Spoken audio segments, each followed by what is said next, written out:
20 జనవరి 26వ తేదీన నా తండ్రి మమ్మల్ని అందరినీ సజీవ లెక్కలో ఉంచిన ప్రభా, ఈ విధముగా నా ప్రభా వర్చువల్ ప్రేయర్ ఫెలోషిప్ సహవాసంలో చేరిన తండ్రి నిన్ను ప్రార్థించుటకు, స్తుతించుటకు, గణపరచుటకు, మహింపరచుటకు నాయన నీ కృపా సహాయం దయచేశారు. వందనాలు, స్తోత్రం, స్తుతి. ప్రతిరోజు ఈ విధముగానైనా ఉదయకాలాన్న తండ్రి నీ వాక్యం చేత మమ్మను బలపరుస్తూ నా తండ్రి మమ్మను దిద్దుబాటు చేస్తూ సరిచేస్తూ చక్కపెడుతూ వస్తున్న రీతిని బట్టి వందనాలు, హెచ్చరించుతున్న రీతిని బట్టి నీకు వందనాలు నాయన. స్తోత్రం, స్తుతి చెల్లిస్తూ ఉంటున్నాం నా తండ్రి. నా ప్రభా మరి బోధకుల ద్వారా వారిని మరుగుపరిచినాయన మీరు మా ఒక్కొక్కరితో మాట్లాడుతున్న రీతిని బట్టి స్తోత్రాలు చెల్లిస్తూ ఉంటున్నా. మీరు అక్కడ కొరకై మమ్మల్ని అందరినీ సిద్ధపరుస్తూ వస్తున్నారయ్యా. వందనాలు తండ్రి, వందనాలు, స్తుతి చెల్లిస్తూ ఉంటున్నా. ఈరోజు అమ్మగారు విమలారెడ్డి గారిని బట్టి మీకు వందనాలు, స్తోత్రాలు, స్తుతి నాయన. ఆమె నోటిని నింపి నాయన శిలువ చాటున మరుగుపరిచి నా ప్రభా మా ఒక్కొక్కరితో మాట్లాడమని వేడుకొని ప్రార్థిస్తున్నాం. మేము వినివారు మాత్రమే కాక నాయన అనుసరించి గైకొనే వారముగా ఉన్న తండ్రి నిన్ను మాత్రమే నా ప్రభా మేము కలిగి జీవించే వారముగా, నిన్ను ధరించుకొని జీవించే వారముగా, నీ స్వారూప్యంలోనికి మేము మార్చబడే గుంపులో ఉండునట్లు నాయన నీ కృప దయచేయండి, సహాయం దయచేయండి నాయన. దినములు ఎంతో చెడ్డవిగా ఉన్నాయి నా తండ్రి. మేము ఆ దినములు నా తండ్రి మరి సద్వినియోగం చేసుకుంటూ నీ నీ వాక్యమును నా తండ్రి వాక్యము చేత బలపరచబడే వారముగా ఉండునట్లు నీ సహాయం దయచేయమని వేడుకుంటున్నాం. మీ పరిశుద్ధాత్మ శక్తిని మాలో మా చుట్టూ ఆవరింప చేసి నడిపించమని వేడుకొని ప్రార్థిస్తున్నానయ్యా నా తండ్రి. మరి ఈ దినము భారతదేశానికి నా తండ్రి గణతంత్ర దినముగా ఉంటుండగా నా ప్రభా నా తండ్రి ఈ దినములను నా తండ్రి ఇన్ని సంవత్సరములు నా తండ్రి మమ్మల్ని కాపాడిన రీతిని బట్టి వందనాలు. ఇంకా నా తండ్రి దేశములో అనేకమైన అడ్డంకులు సాతాను శక్తులు పని చేయించు వస్తుంటుండగా నా ప్రభా నా తండ్రి నా దేవాది దేవా నా తండ్రి సాతాను శక్తులను క్రియలను లయపరచమని వేడుకోం ప్రార్థిస్తున్నాం. అధికారులను నా తండ్రి నా ప్రభా పాలకులను నా తండ్రి మార్చమని వేడుకుంటున్నా. నిశ్చితమైతే మారు మనసు పశ్చాత్తాపం అనుగ్రహించండి నైనా. ప్రజలను నా తండ్రి నా ప్రభా పరిపాలన చేయనప్పుడు నా తండ్రి పార్షాలిటీ లేకుండా చేయుటకు సహాయం దయచేయండి. న్యాయ పరిపాలన చేయనట్లు కృప దయచేయండి. మీకు అసాధ్యమైనది ఏది లేదు నాయన. శాంతి, సమాధానం, నెమ్మది అనుగ్రహించండి నా తండ్రి. కోపము, ద్వేషము, పగ, ఈర్ష వీటినన్నింటిని తొలగించినైనా నీ కృప చొప్పున దయ చొప్పున నా తండ్రి శాంతి పరిపాలన చేయుటకు నీ సహాయం దయచేసి కరుణించమని నా తండ్రి నా ప్రభా ప్రపంచ యావత్తును నా ప్రభా నీరాకడకై సిద్ధపరచబడమని నా తండ్రి ప్రతి మోకాలు నేను పేరిట మోకరించుటకు ప్రతి నాలుక నిన్ను స్తుతించి ఆరాధించే మహింపరిచే ఘన దినాన్ని నా తండ్రి అనుగ్రహించి నడిపించి కరుణించమని వేడుకొని ప్రార్థిస్తూ ఈ సమయాన్ని నాయన నీ ఆత్మ చేత నింపుమని వేడుకుంటూ ఈ ప్రార్థన నా ప్రభువును తన కుమారుడైన యేసు దివ్యమైన శక్తి గల బలము గల నామంలో అడిగి వేడుకొని ప్రార్థిస్తున్నాను తండ్రి. Amen. Amen. Hallelujah. Praise the lord. Thank you so much అన్నారు. ప్రెసిడెంట్ గారు please. Okay Johnson. Praise the lord to all. నేడు మనకు వాక్యం బోధించేదానికి వైఎస్ విమలారెడ్డి గారు సిద్ధంగా ఉన్నారండి. వారు అనేక సమయాల్లో మనకు వాక్యాన్ని బోధించి ఉన్నారు. డాక్టర్ వైఎస్ విమలారెడ్డి గారు ఆంధ్రప్రదేశ్కు 2 ముఖ్యమంత్రులను అందించిన ప్రముఖ కుటుంబమునకు చెందిన వారు. జమీందారి కుటుంబమునకు కోడలుగా ఉన్న విమల గారు వారి జీవితంలో ప్రారంభ దశలోనే ప్రభువైన యేసుక్రీస్తు యొక్క ఔన్నత్య గుణాతిశయములను లోతుగా గ్రహించారు. క్రిస్టియన్ స్టడీస్ లో బీడీ, ఎంటీహెచ్, ఎంఏ అను ఉన్నత విద్యలతో పాటు విమలారెడ్డి గారు పిహెచ్డి చేశారు మరియు గౌరవ డాక్టరేట్ ను కూడా పొందారు. విమలారెడ్డి గారు వారి ప్రత్యేక కుటుంబ నేపథ్యాన్ని దేవుని రాజ్య సేవా పథంలోకి అమర్చుకున్న తీరు ఆదర్శప్రాయము. ప్రస్తుతం డాక్టర్ విమలారెడ్డి గారు TCEEFI అను సంస్థకు అధ్యక్షురాలుగా మరియు హగ్గ ఇండియాకు ఉపాధ్యక్షురాలుగా సేవలు అందించున్నారు. వారు మన మధ్య ఉండడం మనకు ఎంతో ఆశీర్వాదకరం. వారిని ఆహ్వానిస్తూ ఉన్నాను. Praise the lord madam. Good morning, welcome. Good morning. Praise the lord. Thank you Prashitha గారు. Praise the lord. జాన్సన్ అందరికీ ప్రైజ్ ద లార్డ్. మరి నాకు దేవుడు ఇచ్చిన అవకాశాన్ని బట్టి దేవునికి వందనాలు చెప్తాం. చిన్న ప్రార్థన.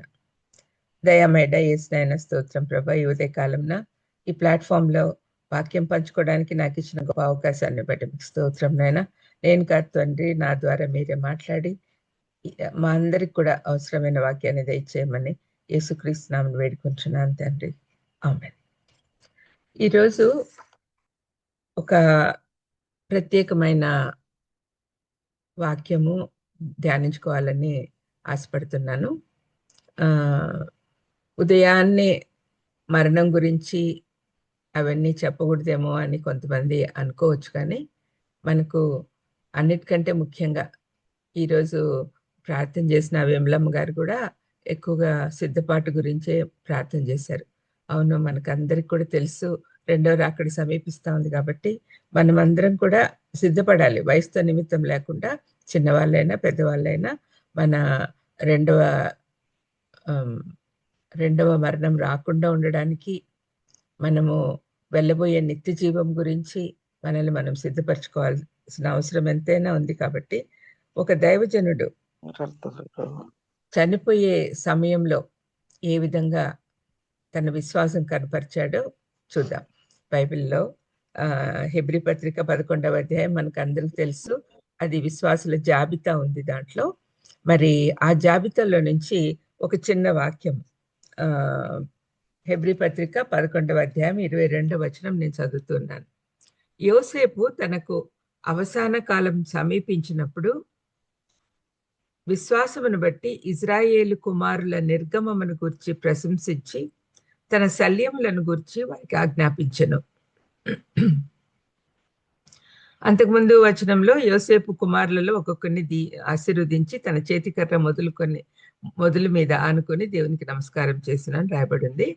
తర్వాత విశ్వాసమును బట్టి ఇజ్రాయేలు కుమారుల నిర్గమమును గూర్చి ప్రశంసించి తన శల్యములను గూర్చి వారికి ఆజ్ఞాపించెను. శల్యములు అంటే ఎముకలు. ఈ వాక్య భాగం చదువుతుంటే మనము చాలా మటుకు దీని గురించి నేను తక్కువ విన్నాను, మీకు చాలా తెలిసి ఉండొచ్చు. కానీ ఇక్కడ నాకు ఆశ్చర్యకరమైన విషయం ఏమంటే, యోసేపుని గురించి యవనస్తుల మీటింగ్స్లో చాలా గొప్పగా చెప్తూ ఉంటారు.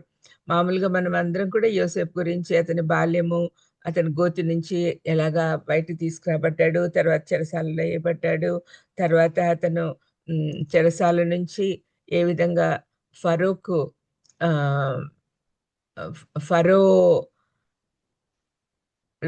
తర్వాత ఆఫీసర్, అంటే పెద్ద ప్రైమ్ మినిస్టర్ లెవెల్లో ఐగుప్తు దేశంలో ఉన్నాడో, ఇవన్నీ కూడా మనం చూస్తూ ఉంటాం. అయితే ఇక్కడ మాత్రము అతని మరణ సమయం గురించి రాయబడింది హెబ్రీ పత్రికలో. ఏంటి ఆ సమయము, ఎందుకు అంత స్పెషల్గా రాశారు అంటే, మరణించే సమయంలో కూడా ఏ విధంగా అతను విశ్వాసం చూపించాడు. చాలా మటుకు మనము మరణం అంటే చాలా మందికి భయం ఉంటుంది. మనము మరణానికి సిద్ధంగా ఉండాలని దేవుడు కోరుకుంటూ ఉన్నాడు. మరణ భయం లేకుండా ఎప్పుడు ఉంటుంది? హెబ్రీ పత్రిక 2వ అధ్యాయంలో చెప్పబడింది కదా, యేసు ప్రభు మనకు మరణ భయం తీసివేయాలని ఈ లోకానికి వచ్చాడు. ఆయన మరణించి తిరిగి లేచాడు కాబట్టి మరణం పైన ఆయనకు విజయం సాధించాడు. ఆయన శిష్యులుగా, ఆయన బిడ్డలంగా, ఆయన దాసులంగా మనం కూడా మరణ భయం లేకుండా జీవించాల్సిన అవసరం ఉంది. నిజమైన విశ్వాసులమైతే, మనం రక్షణ మార్గంలో నడుస్తూ ఉంటే మనకి మరణ భయం అసలు ఉండదు.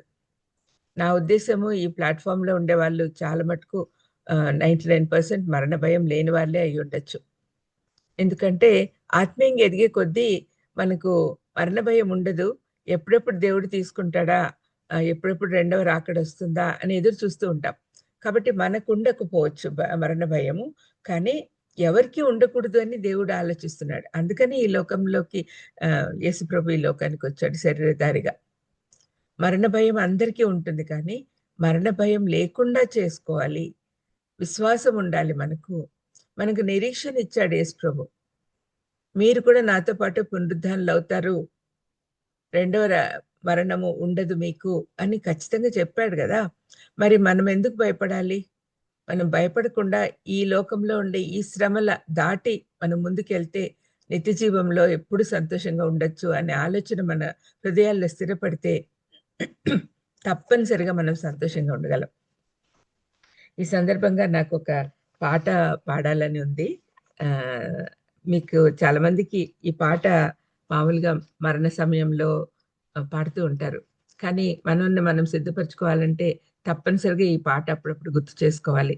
ఇది మన ఆంధ్రప్రదేశ్ కీర్తనలో 487వ పాట. మీకు అందరికి తెలిసే ఉండొచ్చు. ఒకసారి నేను పాడతాను.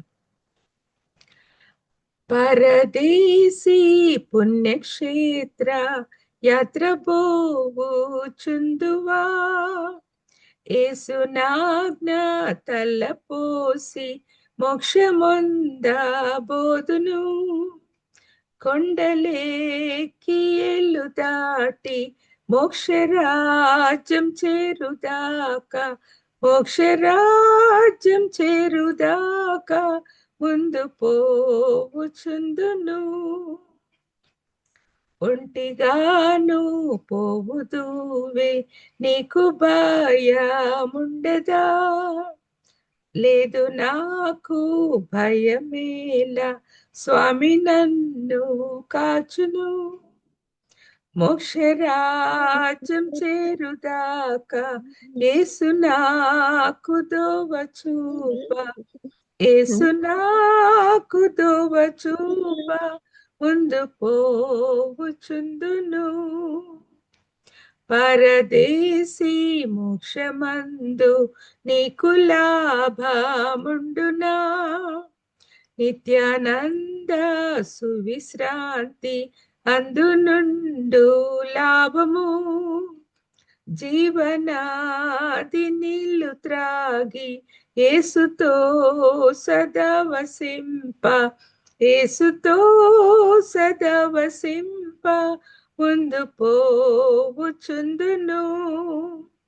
పరదేశీ నీతో నేను యాత్ర చేయవచ్చునా, రమ్ము నాతో కూడా రమ్ము యేసు నిన్ను రమ్మనన్. మార్గయాసమైన నేమి మాకు మోక్షం చిక్కువేళ, మాకు మోక్షం చిక్కువేళ సువిశ్రాంతి కల్గును. ఈ పాటలో ఎంత అర్థం ఉంది ఒకసారి మీరు గమనిస్తే. మనమందరం కూడా ఈ లోకంలో బాటసారులుగానే ఉన్నాం. మరి మనము మన ఇంటికి పోవడానికి సిద్ధంగా ఉండాలి. మరణం అంటే ఏంటంటే యేసుప్రభు పిలుస్తున్నాడు, తిరిగి ఇంటికి రండి అని. అది మనం గుర్తుపెట్టుకోవాలి. అప్పుడే మనకు భయం ఉండదు. మన ఇంటికి మనం వెళ్ళిపోతున్నాం, అంతే కదా. ఒక దైవజనుడు, బాగా మెచ్యూర్డ్ దైవజనుడు ఒక ఆయన అడిగాడంట, మీకు చనిపోవాలంటే భయం లేదా అంటే, మీరు ఎక్కడికి వెళ్తున్నారని సంథింగ్ అడిగాడు. అడిగితే నేను నా ఇంటికి వెళ్తున్నాను అని అన్నాడు. మీ ఇల్లు ఎక్కడ అంటే పరలోకంలో అన్నాడంట అతను. అదేంటి ఇక్కడ ఉన్నప్పుడు మీకు అక్కడికి వెళ్ళాలని ఉందా అంటే, నా ఇంటికి నేను వెళ్ళాలి కదా అని అతను అన్నాడంట. మరి ఆ విధంగా మనం కూడా మన ఇంటికి మనం వెళ్ళడానికి, మనము ఎప్పుడైతే రక్షణ పొందినామో మనం పరలోక పౌరులం కాబట్టి మన ఇంటికి మనం పోవడానికి సిద్ధంగా ఉండాలి. విల్ బి అంటే మనం ఫర్ ఎగ్జాంపుల్ ఇంట్లో నుంచి బయటకు వెళ్తాం అనుకోండి, ఎప్పుడెప్పుడు ఇంటికి వద్దామా అనే ఆలోచన కలిగి ఉంటాం కదా. అదేవిధంగా మన పరలోకం మన ఇల్లు కాబట్టి ఎప్పుడెప్పుడు మనం ఇంటికి వెళ్ళిపోదామా అన్న ఆలోచన కలిగి ఉంటే సంతోషంగా ఉండగలం. మీలో ఎవరికైనా మరణ భయం ఉంటే దయచేసి ఈరోజు తొలగించుకోండి. మన దేవుడి దగ్గరికి వెళ్తున్నాం, మనకేంటి భయం? మనం ఎప్పుడు కూడా సంతోషంగా ఉండే ప్లేస్కి వెళ్ళాలని ఆలోచిస్తాం కాబట్టి సంతోషంగా వెళ్ళేదానికి సిద్ధపడాలి. ఇక్కడ మనము యోసేపు గురించి మాట్లాడుతున్నాం. యోసేపు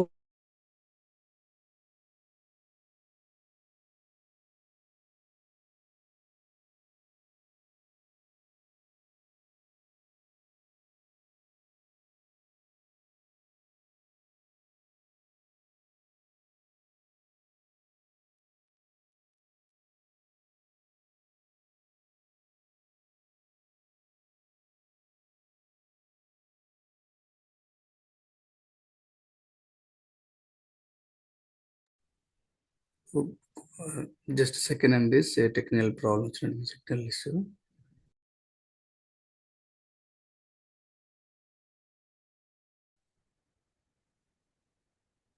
సారీ, కొంచెం డిస్టర్బెన్స్ Yes, వచ్చింది. ma'am, please. ఆ, ఆ, మనము ఎక్కడ పోతున్నామో మనకు తెలిస్తే మనము ఎప్పుడు కూడా సంతోషంగా వెళ్ళగలం. సరే, మనము యోసేపు దగ్గరికి వస్తాము. యోసేపు మరణ కాలము ఇక్కడ ఆదికాండము 50వ అధ్యాయంలో మనకు కనపడుతుంది. అతను 50వ అధ్యాయంలో తాను అన్నలతో మాట్లాడుతూ వాళ్ళకి భయం లేకుండా చేయడము అవన్నీ చూస్తూ ఉన్నాము. భయపడద్దండి అని చెప్తాడు. తర్వాత 22 నుంచి మనం చదివితే అతని మరణం గురించి రాయబడింది. యోసేపు అతని తండ్రి కుటుంబపు వారును ఐగుప్తులో నివసించిరి. యోసేపు 110 సంవత్సరములు బ్రతికెను. యోసేపు ఎఫ్రాయిం యొక్క 3వ తరము పిల్లలను చూచెను. మరియు మనష్షే కుమారుడైన మాకీరునకు కుమారులు పుట్టి యోసేపు ఒడిలో ఉంచబడిరి. ఇప్పుడు యోసేపు తన సహోదరులను చూసి, నేను చచ్చిపోచున్నాను, దేవుడు నిశ్చయంగా మిమ్మల్ని చూడవచ్చి, చూడండి ఎంత ఖచ్చితంగా చెప్తున్నాడో, దేవుడు నిశ్చయముగా మిమ్మల్ని చూడవచ్చును, అప్పుడు ఇంకొక 24లో ఈ దేశంలో నుండి తాను అబ్రహాము, ఇస్సాకు, యాకోబులతో ప్రమాణం చేసి ఇచ్చిన దేశమునకు మిమ్మల్ని తీసుకొని పోవునని చెప్పాను. మరియు యోసేపు, దేవుడు నిశ్చయంగా మిమ్మల్ని, ఈ 2 వచనాల్లో 2 సార్లు చెప్తున్నాడు చూడండి, దేవుడు నిశ్చయంగా వస్తాడు అని. నిశ్చయంగా మిమ్మల్ని చూడవచ్చును, అప్పుడు మీరు నా ఎముకలను ఇక్కడి నుండి తీసుకొని పోవాలనని చెప్పి ఇజ్రాయేల్ కుమారుల చేత ప్రమాణం చేయించుకొనెను. ఇదండి జరిగింది ఆయనకు. ఆయన మరణించక ముందు ఆయన తన సహోదరులను పిలిచి, మిమ్మల్ని తప్పనిసరిగా, ఇప్పుడు ఐగుప్తులో ఉన్నారు ఆ సమయంలో, యోసేపు చనిపోయే సమయంలో ఐగుప్తులో ఉన్నారు. వాళ్ళు అందరూ కూడా తమ దేశాన్ని వదిలిపెట్టి కరువు వలన ఐగుప్తుకు చేరారు. ఐగుప్తులో యోసేపు కథ మనకు తెలుసు కాబట్టి అతను ఏ విధంగా ఫరోకి తర్వాత స్థానంలోకి వెళ్ళాడు. ప్రపంచమంతా కరువు వచ్చినప్పుడు అందరూ యోసేపు దగ్గరకు వచ్చి ధాన్యము తీసుకెళ్ళి వెళ్ళడము, సహోదరులు కూడా రావడము, సహోదరులు ఆయనను గుర్తుపట్టకపోవడము, తర్వాత ఆయన తనంతటి తనే డిక్లేర్ చేసి వాళ్ళందరినీ కూడా తన దగ్గర తీసుకోవడం, ఇవన్నీ మనం చూసాం. ఇప్పుడు ఫైనల్ స్టేజ్ వచ్చింది, యోసేపు చనిపోయే పరిస్థితి వచ్చింది. అప్పుడు ఏం చేస్తున్నాడు, తనను తాను సిద్ధపరచుకున్నాడు, ఆల్రెడీ హీస్ రెడీ. అయితే ఐగుప్తులో తన పొజిషన్ ఏంటి, ఫరో తర్వాతి ఆఫీసర్, అంటే మినిస్టర్, ప్రైమ్ మినిస్టర్ లెవెల్. యాక్చువల్గా తను చనిపోయినప్పుడు ఫరో చాలా గొప్పగా తనని ఒక ఈ పెద్ద సమాధి కట్టి తనని చాలా గొప్పగా చేసి ఉండేవాళ్ళు ఆ దేశంలో, అలాగే ఉండిపోయింటే. కానీ అతను ఏమంటున్నాడు, నా ఎముకల్ని తీసుకెళ్ళమంటున్నాడు. నేను చనిపోతాను, ఇక్కడే చనిపోతున్నాను, కానీ దేవుడు మిమ్మల్ని తప్పనిసరిగా ఈ ఐగుప్తులో నుంచి తాను అబ్రహాం, ఇస్సాకు, యాకోబులకు చేసిన వాగ్దాన ప్రకారము వాగ్దాన దేశానికి తీసుకెళ్తాడు. అప్పుడు నా ఎముకల్ని తీసుకోవడం మీరు మర్చిపోవద్దండి అని చెప్తున్నాడు. మామూలుగా మనిషి చనిపోయిన తర్వాత కొన్ని రోజుల్లో శరీరం కులిపోతుంది, అది మట్టితో చేయబడింది కాబట్టి మట్టిలో కలిసిపోతుంది. కానీ ఎముకలు చాలా రోజులు ఉంటాయి. అందుకని చనిపోయిన చాలా సంవత్సరాల తర్వాత కూడా తవ్వి దాన్ని ఎముకల్ని పంపిస్తూ ఉంటారు ల్యాబ్స్కు. మరి ఇట్లాంటి సంఘటనలు మనకు తెలుసు. ఎముకలు చాలా రోజులు ఉంటాయి, మరి కొన్నిసార్లు చాలా సంవత్సరాలు ఉంటాయి, కొన్నిసార్లు పురావస్తు శాస్త్రం వాళ్ళు ఆర్కియలాజికల్ సర్వేలలో వాళ్ళకి ఎముకలు దొరుకుతుంటాయి, ఎన్నో వేల సంవత్సరాలవి కూడా. అందుకని ఎముకలు చాలా ప్రాముఖ్యం. అంటే ఒక మనిషి చనిపోయిన తర్వాత కూడా అవి ఉంటాయి. ఆ ఎముకల్ని యోసేపు ఏమంటున్నాడు, వాగ్దాన దేశానికి తీసుకెళ్ళమంటున్నాడు. మీరు ఆలోచిస్తే ఇజ్రాయెల్ జనాంగము అప్పటికి ఈ వాగ్దానం ఎప్పుడొచ్చింది? 300 సంవత్సరాల కిందట యోసేపు చెప్పకముందు 300 సంవత్సరాల కిందట అబ్రహాంకు దేవుడు చెప్పాడు, మీరు వాగ్దాన దేశానికి వెళ్తారు అని. గొప్ప జనాంగంగా అనే విషయము యోసేపు ఉండగానే చూశాడు. ఇంకా చూడలేదు అప్పటికి, కానీ జరుగుతుందని తెలుసు తనకి. తర్వాత సెకండ్ వాగ్దానము వాగ్దాన దేశానికి తీసుకెళ్తానని. నిర్గమకాండం వచ్చిన తర్వాత వాళ్ళకు గొప్ప జనాంగంగా మారుతారు. అయితే వాగ్దాన దేశానికి వెళ్ళింది ఎప్పుడు? యెహోషువ గ్రంథంలో. అంటే అప్పటికి తను చనిపోయినప్పటికీ వాగ్దాన దేశానికి వెళ్ళేటప్పటికి దాదాపు 440 సంవత్సరాలు పట్టింది. అయినా కూడా ఎంత ధైర్యంగా చెప్తున్నాడు చూడండి, నేను ఎట్లాగూ చచ్చిపోతున్నాను, కానీ నా ఎముకలు మాత్రము వాగ్దాన దేశానికే తీసుకెళ్ళండి అని చెప్తున్నాడు. వీళ్ళు 40 సంవత్సరాలు ఇజ్రాయెల్ జనాంగము వాళ్ళు ప్రయాణంలో కూడా యోసేపు ఎముకల్ని తీసుకోవడం మర్చిపోలా.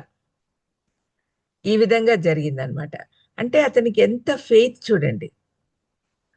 ఈ 11వ అధ్యాయంలో, హెబ్రీ పత్రిక 11వ అధ్యాయంలో విశ్వాసుల జాబితాలో రాయబడిన వారందరూ కూడా వాళ్ళ విశ్వాసం ఎంత గొప్పదో చెప్పబడి ఉంది. ఇతన్ని గురించి మాత్రమే అతని మరణ సమయంలో చేసిన పనిని గురించి చెప్పబడి ఉంది. ఎంత ఆశ్చర్యం చూడండి. అంటే మరణము ఎంత ప్రాముఖ్యమైందో మనకు అర్థమవుతుంది. అయితే అన్నిటికంటే ముఖ్యమైనది ఇక్కడ విశ్వాసం. యోసేపు ఎంత గొప్పగా జీవించాడు. చెరసాలలో ఉన్నప్పుడు కూడా ఎప్పుడు తన విశ్వాసం వీడలేదు. పోతిఫర్ ఇంట్లో కూడా చాలా భయంకరమైన పరిస్థితుల నుంచి కూడా తప్పించుకొని పారిపోయాడు. అన్నలు తనని ఎంతో ప్రేమించే తన తండ్రి దగ్గర నుంచి సెపరేట్ చేసి గోతిలో పడేసి తర్వాత బానిసగా అమ్మేసినప్పుడు తన విశ్వాసం వీడలేదు. తన విశ్వాసం ఎంత గొప్పదంటే తనను ఎప్పుడు కూడా దేవుని సన్నిధిలో ఉండేటట్టుగా చేసింది. ఎప్పుడు కూడా పోతిఫర్ భార్య తనతో శయనించమని అడిగినప్పుడు it would have been easy because nobody was watching him. But దేవుడు ఎదుట నేను ఈ పాపం చేస్తానా అని చెప్పి తను పారిపోయాడు. మరి అటువంటి తన విశ్వాసం నిలబెట్టుకున్నాడు, ఇంటిగ్రిటీ నిలబెట్టుకున్నాడు. దేవుని భయభక్తులు ఎప్పుడు వీడలేదు. ఇప్పుడు చివరి దశకు వచ్చినప్పుడు కూడా ఐగుప్తులో ఎంత గొప్పగా జీవిస్తున్నాడు. ఈ ఐగుప్తు జీవితము తను అంతగా ఉండాలని ఆశపడట్లేదు. మోషే ఏ విధంగా తన రాజభవనం వదిలిపెట్టి ఎడారిలోకి వెళ్ళిపోయి 40 సంవత్సరాలు ట్రైనింగ్ తీసుకున్నాడో అవన్నీ కూడా యోసేపు తర్వాత జరిగినవి. కానీ యోసేపు ఇక్కడ ఎంత గొప్పగా చెప్తున్నాడంటే, నాకు ఈ ఐగుప్తు సంపదలు వద్దు, ఈ ఐగుప్తు విధానము వద్దు, ఈ ఐగుప్తులో పాతి పెట్టడము వద్దు, నన్ను దేవుడి ఇయ్యబోయేది ఎప్పుడు? 440 సంవత్సరాల తర్వాత అక్కడికి తీసుకెళ్ళండి, అక్కడ నన్ను పాతి పెట్టండి అంటున్నాడు. అతని విశ్వాసం ఎంత గొప్పది చూడండి. ఈ విశ్వాసము it was rooted in the promises of God. దేవుడు తనకిచ్చిన వాగ్దానాలు, దేవుడు తన పితరులకు ఇచ్చిన వాగ్దానం, 300 సంవత్సరాల కిందట ఇవ్వబడిన వాగ్దానం మీద అతను విశ్వాసం పెట్టాడు. ఇంత గొప్ప విశ్వాసము మనలో ఉందా? మనల్ని మనం పరీక్షించుకోవాలి. మనకు ఇప్పుడు మనకిచ్చిన నిరీక్షణ ఏంటి? యేసు ప్రభు, మీరు నాతో పాటు నిత్య జీవంలో ఉంటారు, నేను ఏ విధంగా పునరుద్ధానుడయ్యానో అదే విధంగా మీరు కూడా పునరుద్ధానులు అవుతారు. ఈ విశ్వాసం మనకు ఉండాలి. అదే దేవుడు కోరుకుంటూ ఉన్నాడు. That is the promise that we got from God. ఈ విశ్వాసం మనలో ఉందా అని మనల్ని మనం పరీక్షించుకుంటే మనకి మరణ భయం లేకుండా ఉంటుంది. ఈ రోజున మనము అతని విశ్వాసం గురించి, అతని ఫెయిత్ ఏ విధంగా it was rooted in the promises of God అనే విషయము మనం కొన్ని నిమిషాలు ధ్యానించుకుందాం. ఈ మాట ఒక పెద్ద సందేశం మనందరికీ కూడా. నా ఎముకలు తీసుకెళ్ళి వాగ్దాన దేశంలో పాతిపెట్టండి అని చెప్పడము ఎంత గొప్ప విషయం. అసలు ఏమీ లేదు. విశ్వాసం అంటేనే కదా అది 11వ అధ్యాయంలో అదే ఫస్ట్ సెంటెన్స్ అది. విశ్వాసం అనగా నిరీక్షింపబడిన వాటి యొక్క నిజ స్వరూపమును అదృశ్యమైనవి ఉన్నవనుటకు రుజువునై ఉన్నవి. ఈ ప్రామిసెస్ అతను వినలా. 300 సంవత్సరాల కిందట జరిగినది. 400 సంవత్సరాల తర్వాత వాగ్దాన దేశానికి నడిపిస్తాడు దేవుడు, ఐగుప్తు బానిసత్వం నుంచి విడిపించి అనే సంగతి అతనికి తెలియదు. కేవలం విశ్వాసం. విశ్వాసం అంటే ఏంటి? నిరీక్షింపబడు వాటి యొక్క నిజస్వరూపం. ఏ దాన్ని గురించి నిరీక్షిస్తున్నాడు? తన పితరులకు చేసిన వాగ్దానం నెరవేరుతుంది, వాగ్దానం చేసిన దేవుడు నమ్మదగిన వాడు అనే సత్యం తనకు తెలుసు. తనకేమి వాగ్దానం చేశాడు దేవుడు? తన పర్సనల్ విషయంలో ఆలోచిస్తే చిన్నప్పుడు కళలు వచ్చినాయి యోసేపుకు. కళలు వచ్చినప్పుడు అతను చిన్నతనంలో తన కళల గురించి అన్నలకు తల్లిదండ్రులకు చెప్పినప్పుడు వాళ్ళు కోప్పడ్డారు. ఏమని కళ వచ్చింది? తనకు తన అన్నలంతా మొక్కినట్టుగా కళ వచ్చింది. ఆ టైంలో వాళ్ళకందరికి కోపం కూడా వచ్చింది. ఆ విషయాలు మనము బైబిల్లో ఆదికాండంలో చాలా చోట్ల చూస్తాం కదా. యోసేపు ఇది 37వ అధ్యాయంలో మనకు కనపడుతుంది అతని కళల గురించి. యోసేపు ఒక కళకని తన సహోదరులతో అది తెలియచెప్పగా వారు అతని మీద పగబట్టిరి. నేను కనిన కళను మీరు దయచేసి వినుడి. అదేమనగా, మనము చేనులో పనలు కట్టుచుంటిమి, నా పన లేచి నిలుచుండగా మీ పనలు నా పనను చుట్టుకొని నా పనకు సాష్టాంగపడేనని చెప్పాను. అందుకు అతని సహోదరులు, నువ్వు నిశ్చయంగా మమ్మల్ని ఏలేదవా, మా మీద నువ్వు అధికారి అవుదువా అని అతనితో చెప్పి అతని కళ్ళలను బట్టి అతని మాటలను బట్టి అతని మీద మరింత పగబట్టిరి. అతడు ఇంకొక కళ కని తన సహోదరులకు తెలియజేసి, ఇదిగో నేను మరి ఒక కళ కంటిని, అందులో సూర్యచంద్రులను 11 నక్షత్రములను నాకు సాష్టాంగ పడినని చెప్పాను. అతడు తన తండ్రితోనూ తన సహోదరులతోనూ అది తెలియజెప్పినప్పుడు అతని తండ్రి అతనితో, నువ్వు కనిన ఈ కళ ఏమిటి? నేను నీ తల్లియు నీ సహోదరులను నిశ్చయంగా వచ్చి నీకు సాష్టాంగ పడుదుమా అని అతన్ని గద్దించెను. ఇది అతని కళల సారాంశం. అయితే మనము చదువుకుంటూ, అంటే అప్పటికి తెలియదు కానీ సహోదరులకి, తర్వాత తెలిసింది కదా. చివరికి వచ్చేసరికి యోసేపు దగ్గరకు వచ్చి సాష్టాంగ పడ్డారు కదా. అది జరిగింది కదా. అతను ఒక గొప్ప లీడర్ అయ్యాడు కదా. ఈ కళ నిజమైంది. ఆ కళలు చిన్నప్పుడే వచ్చినా కూడా ఆ తర్వాతనే అన్ని సంఘటనలు జరిగినాయి. ఈ కళ వచ్చే సమయానికి వాళ్ళ నాన్నకి వాళ్ళ నాన్న ఎక్కువగా ప్రేమించే కుమారుడిగా మురిపెంగా పెరుగుతా ఉన్నాడు. అటువంటి సమయంలో వచ్చిన కళలు అవి నిజం కావేమో అనే పరిస్థితులు ఏర్పడ్డాయి కదా. తర్వాత గోతిలో పడేయడం కానీ, తర్వాత వాళ్ళ నాన్న తను చనిపోయాడని ఏడుస్తూ ఉన్నాడు. అంటే వాళ్ళ నాన్న బతికున్నాడు కుమారుడు అంటే ఏదో విధంగా దక్కించుకునేవాడు, చనిపోయాడని చెప్పారు కదా. అందుకనే ఎతకడానికి కూడా ప్రయత్నం చేయలేదు. అతన్ని బానిసగా అమ్మేసినప్పుడు, బానిసలు అంటే ఆ కాలంలో ఎంత భయంకరమైన పరిస్థితి. ఒక ఇంట్లో ఒక వస్తువులాగా ట్రీట్ చేసేవాళ్ళు, ఎందుకంటే బానిసలు వాళ్ళు కొంటారు కాబట్టి. అటువంటి పరిస్థితి నుంచి అతను ఎక్కడుంటే అక్కడ దేవుడు ఆశీర్వదిస్తున్నాడనే ఉద్దేశంతో పోతీఫర్ తన ఇంట్లోకి తీసుకెళ్లి ఇంటి యజమానిగా తయారు చేశాడు. ఎక్సెప్ట్ ఫర్ హిజ్ వైఫ్, అన్ని కూడా అతని ఆధీనంలో ఉండేటట్టుగా ఏర్పాటు చేశాడు. అంత గొప్ప స్థాయికి పోయిన తర్వాత టెంప్టేషన్ వచ్చినా కూడా అది రెసిస్ట్ చేసుకొని తర్వాత చెరసాల్లో వేయబడ్డాడు. చెరసాల్లో కూడా తన దేవుని మీద భయభక్తులు అందరికీ కనపడేటట్టు చేసినాడు. ఎక్కడ పోయినా కూడా దేవుణ్ణి మహింపరిచాడు. దేవుని సన్నిధి ఎప్పుడు తను పోగొట్టుకోలేదు. దేవుణ్ణి హత్తుకొని జీవించాడు. దేవుని యందు భయభక్తులు కలిగి ఉంటే ఎప్పుడు కూడా మనం దేవుణ్ణి హత్తుకొని జీవించాలనే ఆశ మనలో ఉంటుంది. అది జరిగింది. మరి దేవుని యందు భయభక్తులు కలిగిన వారందరూ కూడా దేవుణ్ణి హత్తుకొని ఉంటే ఎంత చక్కగా ఉంటుందో మీరు ఒక్కసారి ఆలోచించండి. చిన్ననాటి కళలు ఇంకా అది జరుగుతాయి అనే ఉద్దేశం తనకు ఉన్నింది కాబట్టి తను అనుకున్నవన్నీ దేవుడు తన జీవితంలో చేశాడు. తన అన్నలు వచ్చి సాష్టాంగపడ్డారు. తర్వాత వాళ్ళ నాన్న వచ్చాడు. నాన్న కూడా ఫరోకు నమస్కరించాడు. తను తగ్గించుకొని తన కుమారుని దగ్గరికి వచ్చాడు. ఇల్లు వదిలిపెట్టి ఎప్పుడు బయలుదేరని అతను యోసేపు దగ్గరికి వచ్చాడు. ఆ విధంగా 2 కళలు నెరవేరాయి యోసేపు జీవితంలో. అయితే ఇవేమో తనకొచ్చిన కళలు. కానీ వాగ్దానము తన పితరుడైన అబ్రహాముకు చేసిన వాగ్దానం, దాన్ని కూడా నమ్మాడు. దేవుని మార్గంలో ఉంటే దేవుడు చెప్పిన ప్రతి ఒక్కటి కూడా మనం నమ్ముతాం. ఇంతకుముందు మనము యోహాను పత్రికలు చదివాం కదా.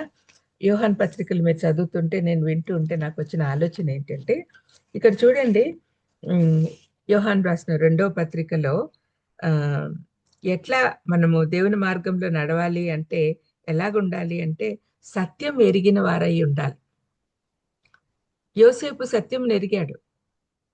తన కళలు తర్వాత తప్పనిసరిగా నెరవేరుతాయి అని నమ్మాడు. తన పితరులకు దేవుడిచ్చిన వాగ్దానం నెరవేరుతుంది అనే సత్యం అతనికి తెలుసు.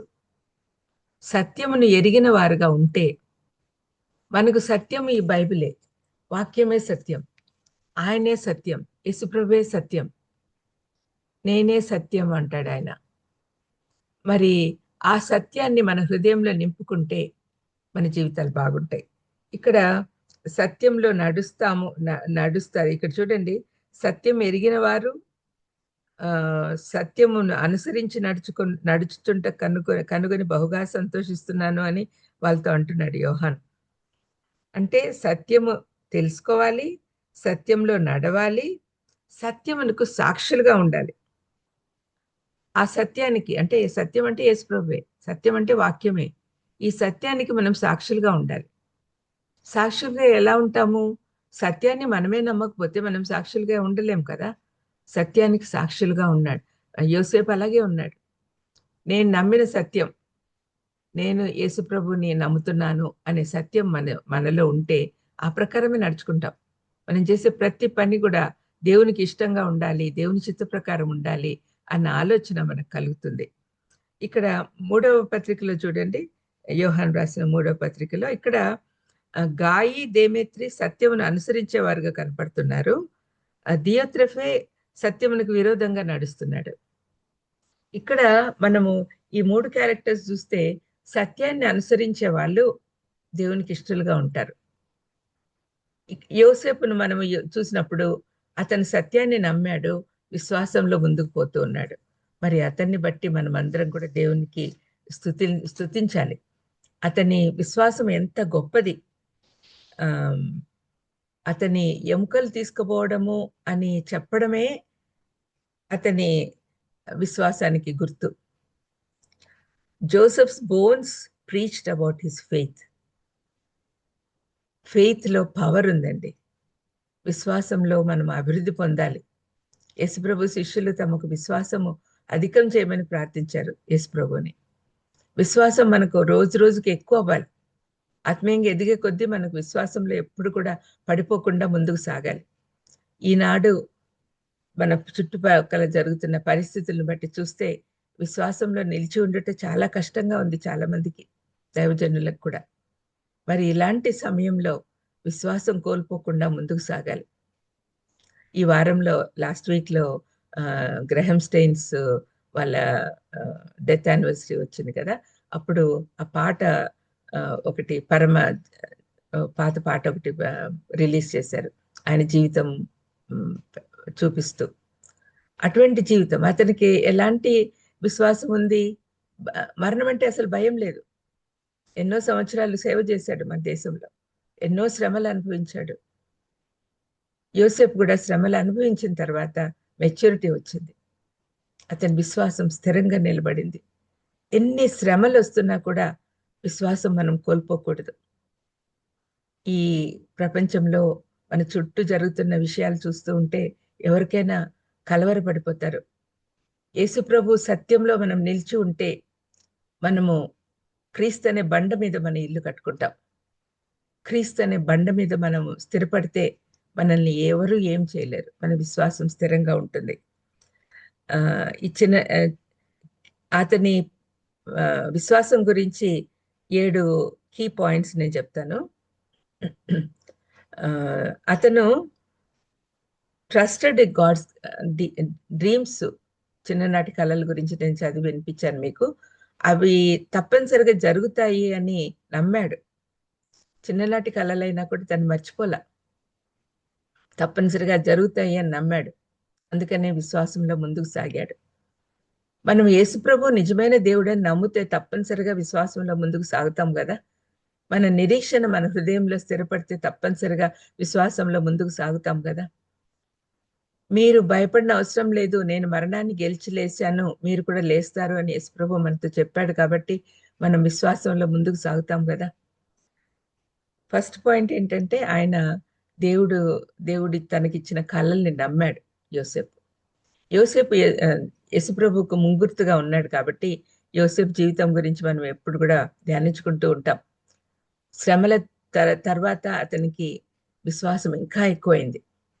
రెండవది ఏంటంటే విశ్వాసం ద్వారా శోధనను జయించాడు. పొతిఫర్ ఇంట్లో తనకు పవిత్రత, తర్వాత దేవుని పట్ల నమ్మకత్వము, ఇవి ఇంపార్టెంట్.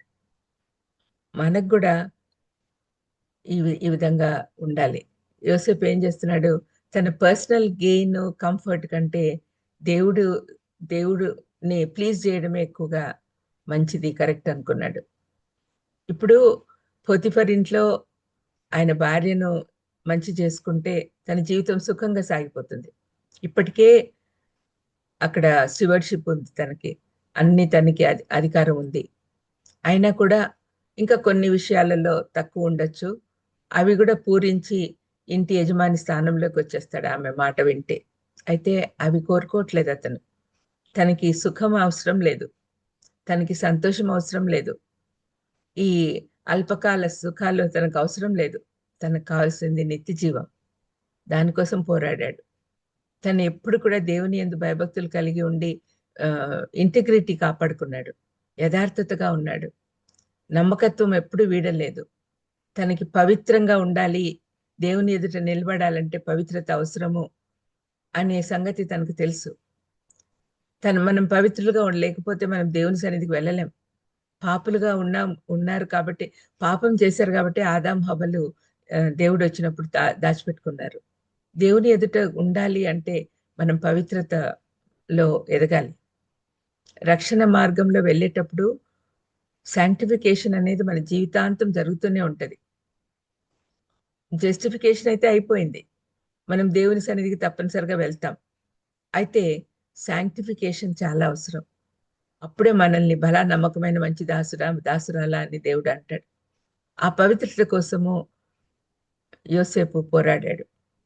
విశ్వాసం ఉంది కాబట్టి పవిత్రుడిగా ఉండగలిగాడు. శోధన నుంచి పారిపోయాడు. విశ్వాసం అనేది చాలా గొప్పది, చాలా అవసరమైనదండి. మన పేరే విశ్వాసులు కదా.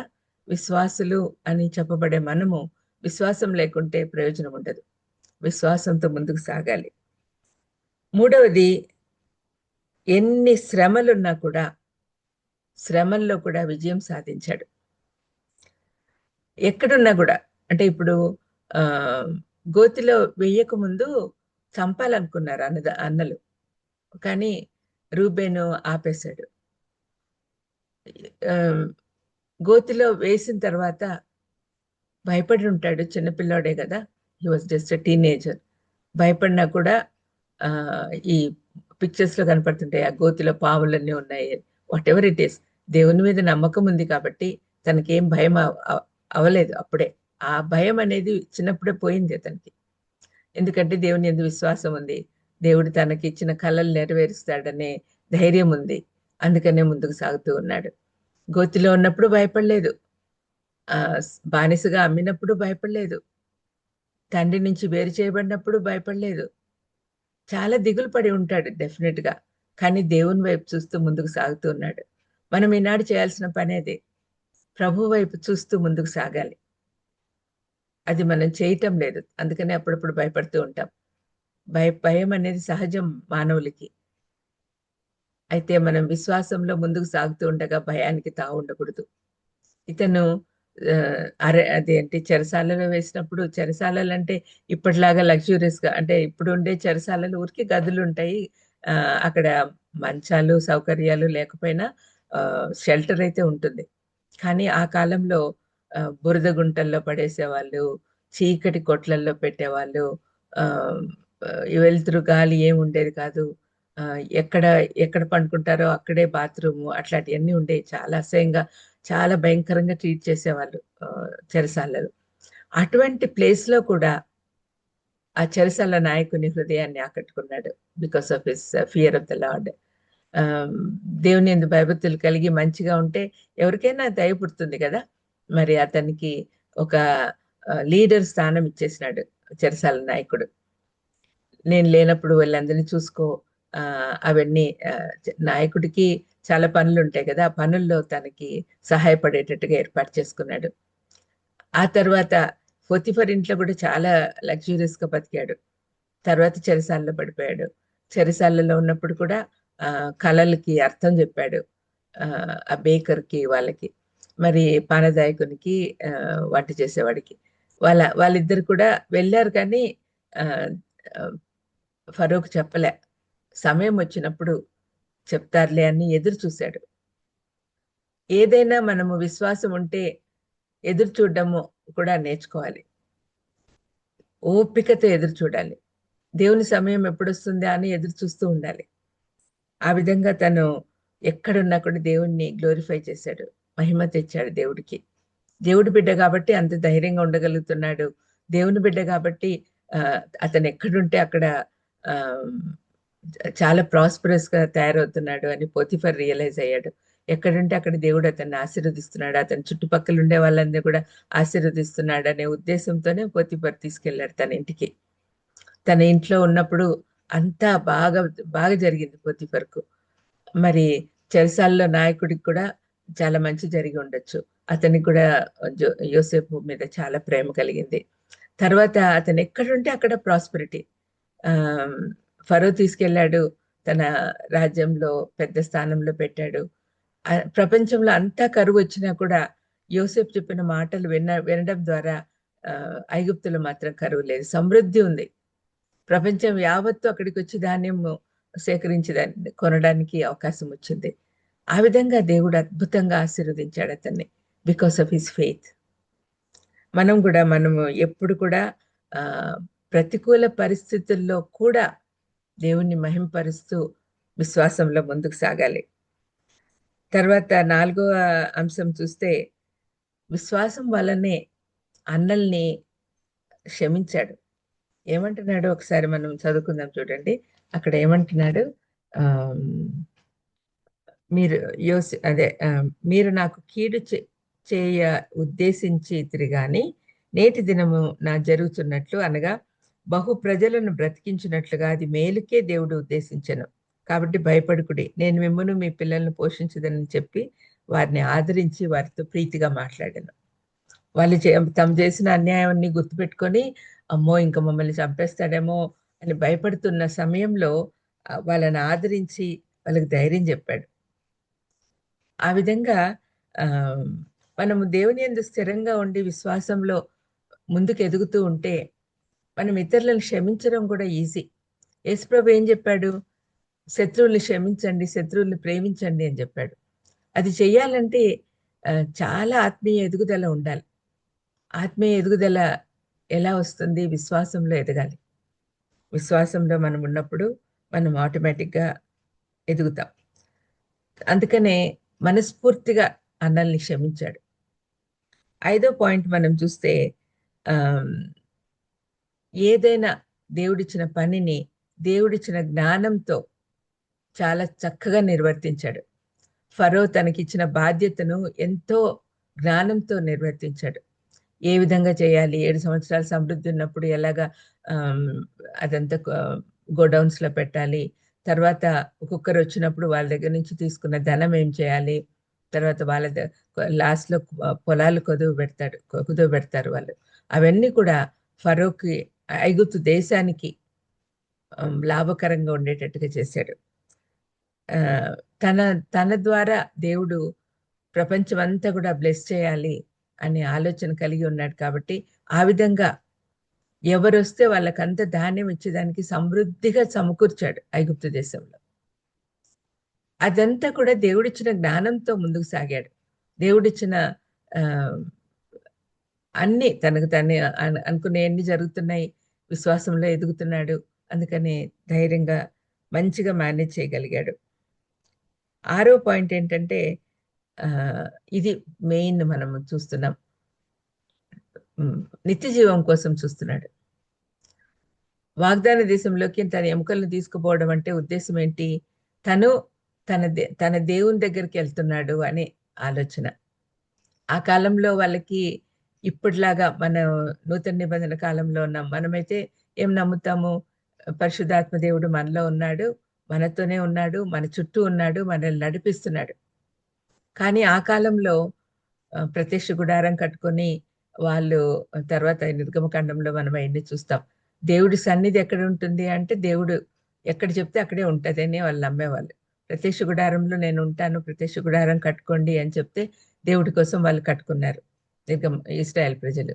అదేవిధంగా ఆ కాలంలో ఏంటంటే ఒక పర్టికులర్ ప్లేస్లో దేవుడు ఉంటాడు, దేవుడి ప్రజలు ఎక్కడ ఉంటారో అక్కడే దేవుడు ఉంటాడు అని వాళ్ళు నమ్మేవాళ్ళు, వాగ్దాన జనాంగం వాళ్ళు. మరి వాళ్ళ నమ్మకాలు చాలా డిఫరెంట్.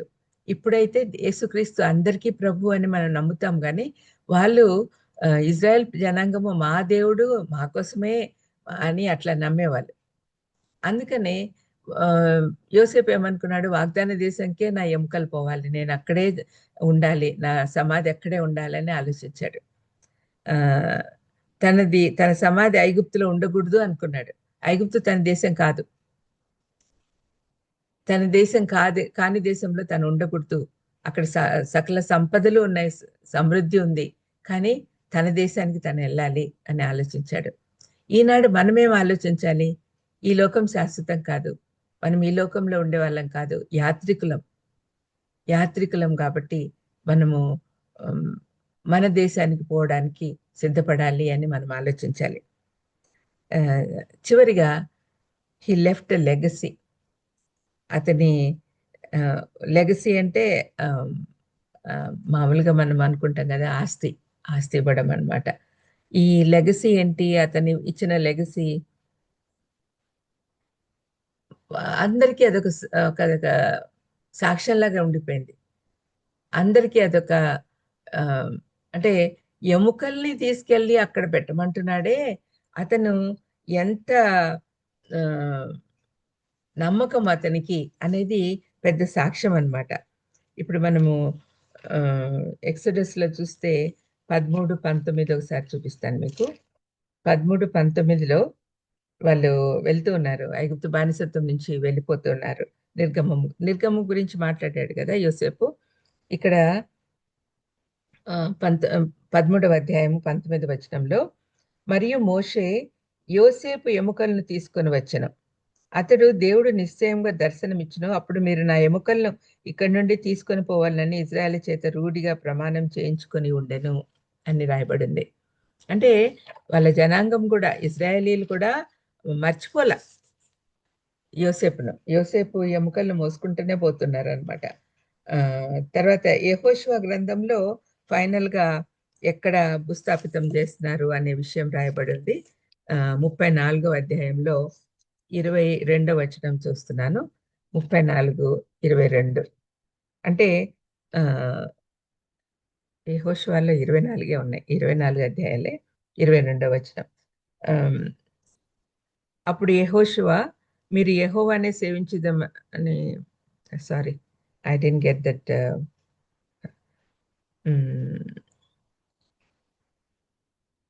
ఇక్కడ 32లో అండి, 32లో ఇజ్రాయేలీలు ఐగుప్తుల నుండి తెచ్చిన యోసేపు ఎముకలను షెకెములో, అనగా యాకోబు 100 వరహాలకు షెకెము తండ్రి అయిన హామోరు కుమార్ల యొద్ద కొనిన చేని భాగంలో వారు పాతిపెట్టిరి.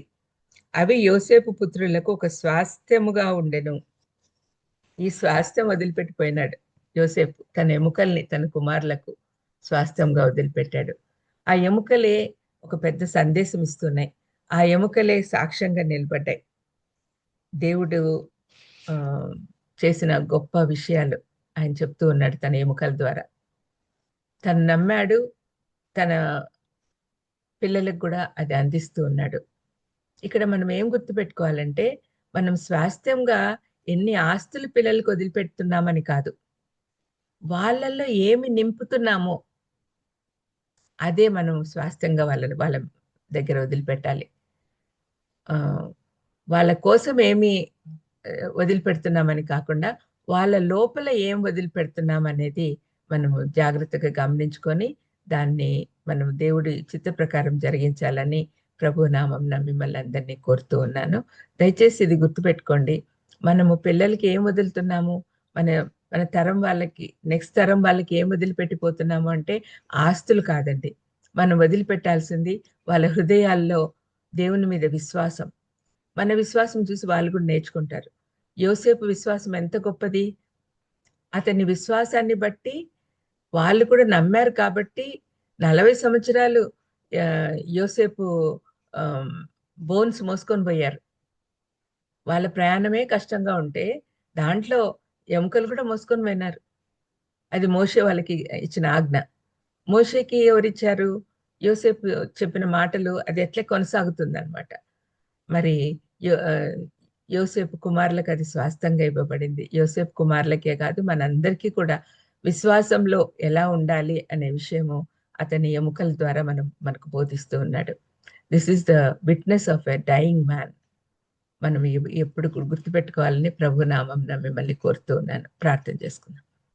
దయమేడ యేసునాయన స్తోత్రం ప్రభా. ఈరోజు యాకోబుని గురించి జ్ఞాపకం చేసుకున్నాం తండ్రి. అవును తండ్రి, యాకోబు లాగా మేము ఆస్తులు కాదు కానీ మీ పట్ల విశ్వాసము మా పిల్లలకి స్వాస్థ్యంగా వదిలి వెళ్ళేదానికి సహాయం చేయమని యేసుక్రీస్తు నామమున వేడుకొంచున్నాను తండ్రి. ఆమేన్. God bless you.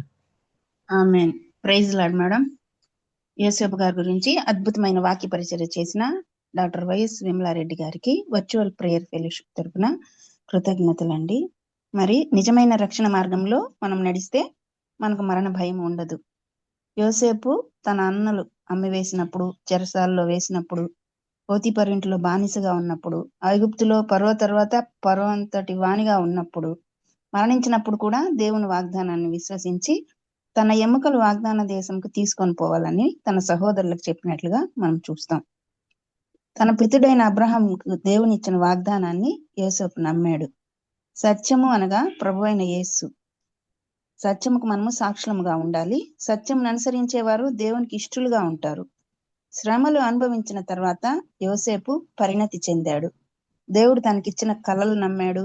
విశ్వాసము ద్వారా శోధనను జయించాడు. పవిత్రత మరియు దేవుని పట్ల నమ్మకం కలిగి ఉన్నాడు. ఎన్ని శ్రమలున్నా కూడా అన్ని శ్రమలలో విజయం సాధించాడు. ఓపికతో దేవుని సమయం కొరకు ఎదురు చూశాడు. విశ్వాసం వలన సహోదరులను క్షమించాడు. తనకు అప్పగింపబడిన ప్రతి పనిని దేవుడిచ్చిన జ్ఞానంతో చేశాడు. వాగ్దాన భూమిని విశ్వసించి ఎముకలను చేర్చమని చెప్పి సహోదరులను కోరాడు. తన జీవితాన్ని ఒక వారసత్వంగా తన వారసులకు అందించాడు. మనం కూడా మన సంతానానికి మన తర్వాత విశ్వాసాన్ని అందించే వారంగా మనల్ని పోలి మన బిడ్డలు జీవించే విధంగా జీవించాలి. అద్భుతమైన వాక్య పరిచర్య చేసిన మరియు ప్రత్యేక దినమైన ఈ దినము 2026 సంవత్సరము 26వ తేదీ చక్కని వర్తమానాన్ని అందించిన డాక్టర్ గారికి కృతజ్ఞతలండి. మరియు ముగింపు ప్రార్థన. Praise lord madam. ముగింపు ప్రార్థన మరియు ఆశీర్వాదం ఇవ్వవలసిందిగా రెవరెండ్ జామి రవికుమార్ అయ్య గారిని మనవి చేస్తున్నానండి. ప్రార్థన చేసుకుందాం అండి. పరిశుద్ధమైన తండ్రి, నీ బంగారు పదాలు కొందరం ప్రభు. ఉదయకాల సమయంలో ప్రభు నీ చల్లనైన మెల్లనైన స్వరాన్ని ప్రభు నీ దాసురాల ద్వారా వినిపించిన దాన్ని బట్టి ప్రార్థన చేస్తున్నాను తండ్రి. యేసేపు ఏ విధంగా ప్రభు తన యొక్క భక్తిని ప్రభు, తన యొక్క విశ్వాసాన్ని లెగసీగా ప్రభు అయ్యా తండ్రి వారసత్వంగా తండ్రి పరమేశ్వరాలకు చూపించాడు. అట్టి వారసత్వం భక్తి ప్రభు మా కుటుంబాల్లో సంఘాల్లో చూపించగలిగే భాగ్యం మా దయచేయమని ప్రార్థన చేస్తున్నాను తండ్రి. ఆస్తి కాదు కానీ ప్రభు అయ్యా తండ్రి మా విశ్వాసాన్ని ప్రభా, మా ప్రార్థనా జీవితాన్ని, భక్తి జీవితాన్ని వారసత్వం కూడా సహాయం దయచేయండి ప్రభా. ఇశ్రాయేలు కూడా అటువంటి ఇబ్బందికరమైన పరిస్థితుల్లో కూడా ఆయన విశ్వాసాన్ని చూసి ప్రభా ఆశపడే ప్రాణం తృప్తిపరిచే దేవుడు తండ్రి, ఆశను తీర్చావు ప్రభా, నీకు వందనాలు తండ్రి. ప్రార్థన చేస్తూ ఉన్నాం ప్రభా. మా జీవితాల్లో ప్రభా మా యొక్క రాబోతున్న తరం అనుసరించడానికి తండ్రి, children are the great imitators, let them give a great to imitate అని సెలవిచ్చిన రీతిగా ప్రభా పిల్లలు తండ్రి అనుకరించేవారయ్యా. వారు అనుకరించడానికి శ్రేష్టమైన భక్తిని, శ్రేష్టమైన విశ్వాసాన్ని, శ్రేష్టమైన ప్రేమను ఇవ్వగలిగే కృప మాకందరికీ దయచేయమని ప్రార్థన చేస్తున్నాను తండ్రి. తల్లి గారికి ఇచ్చిన ప్రభా వాక్య అనుభవాన్ని బట్టి, వాక్య జ్ఞానాన్ని బట్టి నీకు వందనాలు తండ్రి. విధంగా తండ్రి అనేక స్థలాల్లో తల్లిగారు వాడబడుచుండగా ప్రభా, నీకు సాక్షిగా వాడబడుచుండగా ఇంకా బిడ్డను ప్రభా బావుగా బలపరిచి అనేక స్థలాల్లో అనేక మంది దీవెనకరంగా ప్రభా వాడుకోమని ప్రార్థన చేస్తున్నాను తండ్రి. మేము కూడా ప్రభా వాక్యాన్ని విని విడిచిపెట్టేవారుగా కాకుండా వాక్యానుసారంగా జీవించగలిగే కృప మాకు దయచేయండి ప్రభా. ప్రతిరోజు ఈ విధంగా ప్రభా నిన్ను కూర్చుని మాటలు వినడానికి, నేను ధ్యానించడానికి, నేను అర్థం చేసుకోవడానికి, నీ ప్రేమను అర్థం చేసుకుని మాకు ఇచ్చిన శ్రేష్టమైన సమయాన్ని బట్టి, ప్లాట్ఫామ్ బట్టి వందనాలు చెల్లించుకుంటూ దీన్ని ఏర్పాటు చేసిన బాబు రత్నాకర్ గారిని, వారి కుటుంబాలను జ్ఞాపకం చేసుకోండి ప్రభా. అదేవిధంగా తండ్రి ప్రభు దీన్ని బాధ్యత పడి నడిపిస్తున్న ప్రభా జాన్సన్ గారిని, స్వరూప్ గారిని, ప్రసిద్ధ సిస్టర్ గారిని, ఝాన్సీ సిస్టర్ గారిని, కేజీఎఫ్ఎండిసి గారిని జ్ఞాపకం చేసుకోండి. కోటి వారిని దీవించండి అయ్యా. అదేవిధంగా ప్రతిరోజు ప్రభా మా అందరికంటే ప్రభా తండ్రి వేగంగా తొందరగా లేచి ప్రభా అయ్యా ప్రార్థించే తల్లులు మాకు ఇచ్చావు తండ్రి. అందుని బట్టి వందనాలు చెల్లిస్తున్నాను తండ్రి. వారిని, వారి కుటుంబాలను ప్రభా రెట్టింపు ఆశీర్వాదాలకు ప్రభా పాత్రలుగా ఎంచమని ప్రార్థన చేస్తున్నాను తండ్రి. అదేవిధంగా దేవతన ప్రభా డాక్టర్ విజయకుమారమ్మ గారిని జ్ఞాపకం చేసుకోండి, సంపూర్ణ ఆరోగ్యంతో నింపండి, ఆ కుటుంబాలను కాపాడండి. అదేవిధంగా తండ్రి రాబర్ట్ జేమ్స్ అయ్య గారిని, అదేవిధంగా ఆశ్వన్ అయ్య గారిని తండ్రి, తాటనయ్య గారిని, అదేవిధంగా తండ్రి వారి కుటుంబాలని ప్రభా జ్ఞాపకం చేసుకోండి తండ్రి. ఇంకెవరైతే అనారోగ్యంతో ఉన్నారో ప్రతి ఒక్కరిని ముట్టి స్వస్థపరచి బలపరచమని ప్రత్యేకంగా తండ్రి ఇది నాన్న ప్రభా భారతదేశం 77వ ప్రభా తండ్రి రిపబ్లిక్ గణతంత్రోత్సవాన్ని జరుపుకుంటుండగా ప్రభా బిడ్డల్లో ప్రభా దేశభక్తిని నింపమని ప్రార్థన చేస్తూ ఉన్నాను తండ్రి. మరొక ప్రాముఖ్యంగా ప్రభా దినాన వాక్యాన్ని విత్తన దేవతను ప్రభా విమలారెడ్డి అమ్మ గారిని, వారి కుటుంబాన్ని, సేవను ప్రభా దీవించమని, ఆశీర్వదించమని, మేము చేయవలసిన ప్రతి పనులు సూటియైన మార్గాన్ని చూపించమని ఈ చిన్న ప్రార్థన మా ప్రభును ప్రియకుమారుడైన యేసుక్రీస్తు దివ్యనామాన్ని అడిగేట్టుకుంటున్నాం పరమ తండ్రి, ఆమేన్. పరలోకమందున్న మా తండ్రి, మీ నామం పరిశుద్ధపరచబడును గాక, మీ రాజ్యం వచ్చును గాక, మీ చిత్తం పరలోకమందు నెరవేర్చినట్లు భూమి యందు నెరవేరును గాక. మా అందిన ఆహారం నేడు మాకు దయచేయండి, వాళ్ళ అపరాధం చేసిన మా అపరాధాలు క్షమించు, మమ్మల్ని శోధనలోకి తెప్పించుము, రాజ్యం, శక్తి, మహిమ నిరంతరము నీవే. ఆమేన్. మన తండ్రి అయిన దేవుని ప్రేమ, కుమారుడైన యేసుక్రీస్తు కృప, పరిశుద్ధం తన్యోను సహవాసం చెప్పిన దాసురాలకి, పాల్గొన్న బిడ్డలకి, 76 స్వతంత్రం గణతంత్రోత్సవం జరుపుకుంటున్న దేశానికి క్షేమం, నెమ్మది కలుగును గాక. ఆమేన్. ప్రైజ్ లార్డ్ అయ్య గారు ముగింపు ప్రార్థన మరియు ఆశీర్వదించిన రెవరెండ్ జామీరావు కుమార్ అయ్య గారికి మరియు వాక్య పరిచయం చేసిన డాక్టర్ వైఎస్ విమలారెడ్డి గారికి, కూడి వచ్చిన విశ్వాసులైన పరిశుద్ధులందరికీ కూడా వర్చువల్ ప్రేయర్ ఫెలోషిప్ తరపున కృతజ్ఞతలండి. ప్రభు చిత్తమైతే రేపటి దినాన్ని తిరిగి కలుసుకుందాం. అంతవరకు సెలవు తీసుకుందాం. Praise lord.